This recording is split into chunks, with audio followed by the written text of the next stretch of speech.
നമസ്തേ. സന്ദേശമായി കേൾക്കുന്ന എല്ലാവരും ഒന്ന് ഷെയർ ചെയ്യാനും സബ്സ്ക്രൈബ് ചെയ്യാനും മറക്കരുത്. ഇന്ന് സന്ദേശമാലയിൽ സംസാരിക്കുന്നത് ഒരു പ്രത്യേക വിഷയമാണ്. ചിലർക്കും ഇഷ്ടപ്പെടണം എന്നില്ല, കാരണം അങ്ങനത്തെ ഒരു വിഷയമാണ്. നമ്മളെല്ലാവരും ആഗ്രഹിക്കുന്നത് വീട്ടിൽ മഹാലക്ഷ്മി വസിക്കണം എന്നാണ്. വീട്ടിലേക്ക് മഹാലക്ഷ്മി വരണം എന്ന് ആഗ്രഹിക്കുന്ന എല്ലാ ആളുകളും മഹാലക്ഷ്മി അങ്ങോട്ട് വരാനുള്ള സാഹചര്യം ഒരുക്കി കൊടുക്കുന്നുണ്ടോ എന്നുള്ളതാണ് ചിന്തിക്കേണ്ടത്. എല്ലാവരും ആഗ്രഹിക്കുന്നു എൻ്റെ വീട്ടിൽ മഹാലക്ഷ്മിയുടെ സാന്നിധ്യം ഉണ്ടാവണമെങ്കിൽ. അതിൽ കുഴപ്പമില്ല, ആഗ്രഹിക്കാം. പക്ഷെ ആഗ്രഹത്തിനനുസരിച്ച് മഹാലക്ഷ്മി അവിടെ വസിക്കാനുള്ള സാഹചര്യം നമ്മൾ ഒരുക്കി കൊടുക്കണ്ടേ?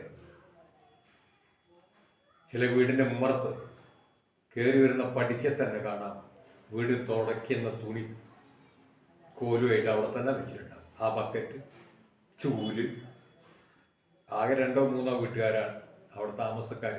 ഒരു കല്യാണത്തിൻ്റെ ചെരുപ്പുകളും ഉണ്ടാവും ആ പടീൻ്റെ മേലെ തന്നെ. ഐശ്വര്യം ഉണ്ടാവുമോ? ചിന്തിക്കണം നമ്മൾ.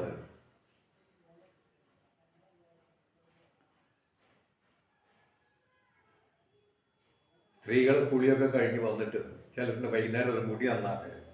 ഇങ്ങനെ മുടിയൊക്കെ നന്നാക്കിയിട്ട് ആ തൊഴിഞ്ഞ മുടിയൊക്കെ എടുത്ത് ഇങ്ങനെ ചുരുട്ടി പിടിച്ച് കൊണ്ടുവന്നിട്ട് പടിക്കൽ വന്ന് ആ മുറ്റത്തേക്ക് ഉമ്മറത്തേക്ക് കണ്ടെറിയും.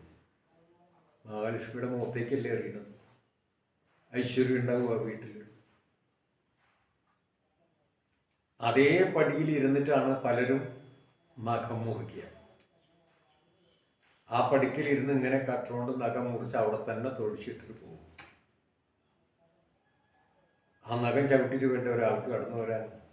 മറ്റുള്ളവരുടെ നമ്മുടെ നഖം മറ്റുള്ളവൻ ചവിട്ടിയാൽ ശത്രുതയുണ്ടാവും എന്നാണ് പറയപ്പെടുന്നത്. ഒരു സുഹൃത്തിൻ്റെ വീട്ടിലേക്ക് ചെന്നതാ. സഹോദരിയുടെ വിവാഹമാണ്. അപ്പം അതിൻ്റെ ഒരു 3-4 ദിവസം മുമ്പ് ഒന്ന് അവിടെ കയറിയതാണ്. അപ്പം കല്യാണപ്പെണ്ണെ തിരുവുമ്പോൾ അകത്താണെന്ന് പറഞ്ഞു. അകത്തേക്ക് പോയി നോക്കിയപ്പം കാണുന്നത് ബെഡിൽ ഇരുന്നിട്ട് നഖം ഷെയ്പ്പാക്കുക, ക്യൂടെക്സിന്. ആ നഖം മുറിച്ചത് മുഴുവനും ആ ബെഡിൽ തന്നെയാണ്. എന്നിട്ടോ എണീറ്റ് പോരാൻ നേരം ഒരൊറ്റ തട്ട റൂമിൽ മുഴുവനും പരന്ന് നടക്കുക.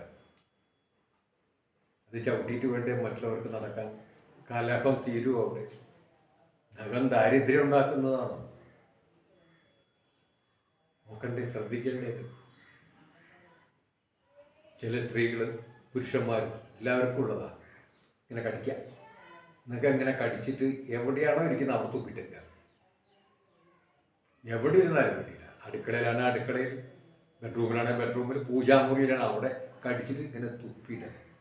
നഖം വീട് മുഴുവനും പരന്ന്. മഹാലക്ഷ്മിയുടെ സാന്നിധ്യം അവിടെ ഉണ്ടാവുമോ? ദാരിദ്ര്യമല്ലേ ആ വീട്ടിലുണ്ടാവുക? എൻ്റെ ഒരു സുഹൃത്തുണ്ടായിരുന്നു. പഠിക്കുന്ന കാലത്ത് ഉള്ള പരിചയമാണ്. ഇവിടെ പഠിച്ചതല്ല, അതേ സ്കൂളിലായിരുന്നു. പല പണികളും പോയി, ഒന്നും നേരെയില്ല അവന്. അവസാനം ഒരു ഫാൻസി കട തുറന്നു. ഒരു കൊല്ലം തികയുന്നതിന് മുമ്പേ ഫാൻസി കട പൂട്ടി. പിന്നീട് സ്റ്റീൽ പാത്രങ്ങൾ വിൽക്കുന്ന ഒരു കട തുടങ്ങി. അതും ഒരു കൊല്ലം തികയുന്നതിന് മുമ്പേ പൂട്ടി. പിന്നീട് വളരെ ആർഭാടത്തോടു കൂടി ഒരു പെയിന്റ് കട തുടങ്ങി. അതൊരു 1 കൊല്ലത്തിൻ്റെ മേലെ പോയി. ഒരു 1.5 കൊല്ലത്തിനടുത്ത് വന്നു. അതും പൂട്ടി. ഇപ്പോൾ പെയിന്റ് അടിക്കാൻ നടക്കുക, പെയിൻറ്ററാണ്.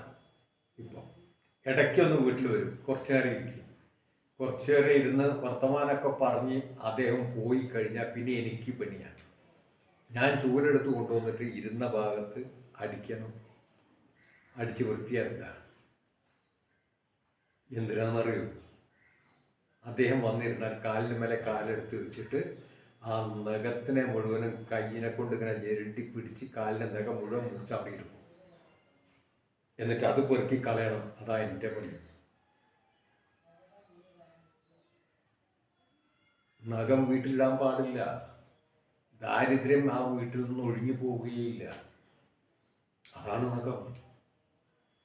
ഒരു കള്ളൻ ഒരു വീട്ടിൽ കക്കാൻ കയറി.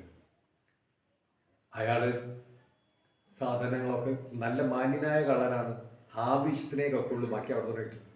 പിന്നെയും കക്കണമല്ലോ. ഒക്കെ എടുത്ത് സഞ്ചിയിലാക്കി.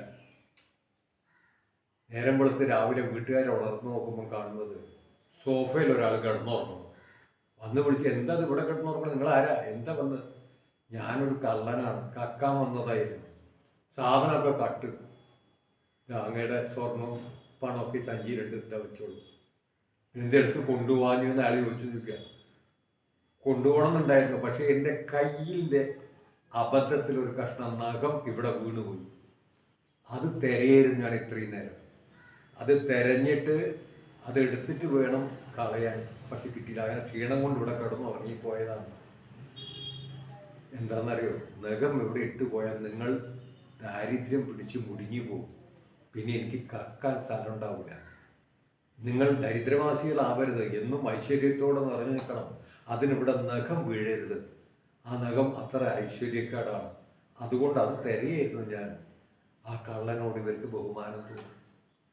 കണ്ടോ, നഖത്തിന് എത്രമാത്രം ദോഷമുണ്ടെന്ന് ആലോചിച്ച് നോക്കൂ. ആ നഖമല്ലേ നമ്മളെ വീട്ടിൽ മുഴുവനും മുറിച്ച് തറച്ചിടുന്നത്.